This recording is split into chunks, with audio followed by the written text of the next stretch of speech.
Hi everyone, and welcome to this tutorial on building a glossary knowledge base using EazyDocs. Remember one thing, your EazyDocs Pro license must be activated before you start. Firstly, you can create a new page or edit an existing page.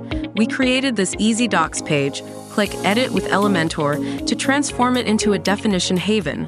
Within the Elementor editor, use the search bar to find the EazyDocs Glossary Doc widget. By dragging and dropping the EazyDocs Glossary Doc widget onto your page, a comprehensive glossary based on your existing content automatically appears. Now it's time to customize your glossary. Select Docs. Choose which specific docs you want to include from your published EazyDocs content. Articles.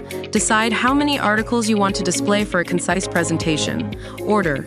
Arrange the definitions in the order you prefer to guide your users effectively.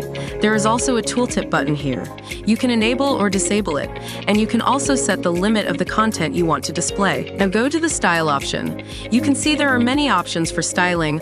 Let us style the alphabet. You can change the text color here. In Typography option, you can change the font family. You can also select the text size and text weight. You can also transform the text into lowercase or uppercase.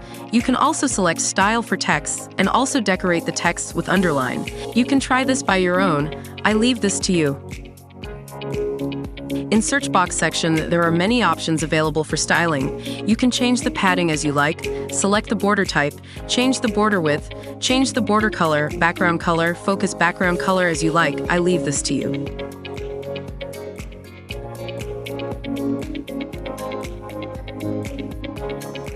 In content section, there are any options available for styling. Customize the doc alphabet color.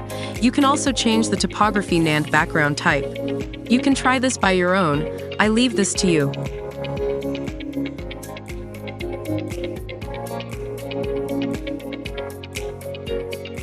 You can also style the tooltip section. Choose the padding size here. Select the border radius as you like. Here are also style options for title color, typography, content color, and it is typography.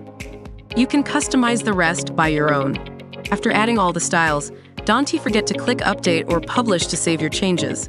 Here you can see our changes in this page. Thank you for watching.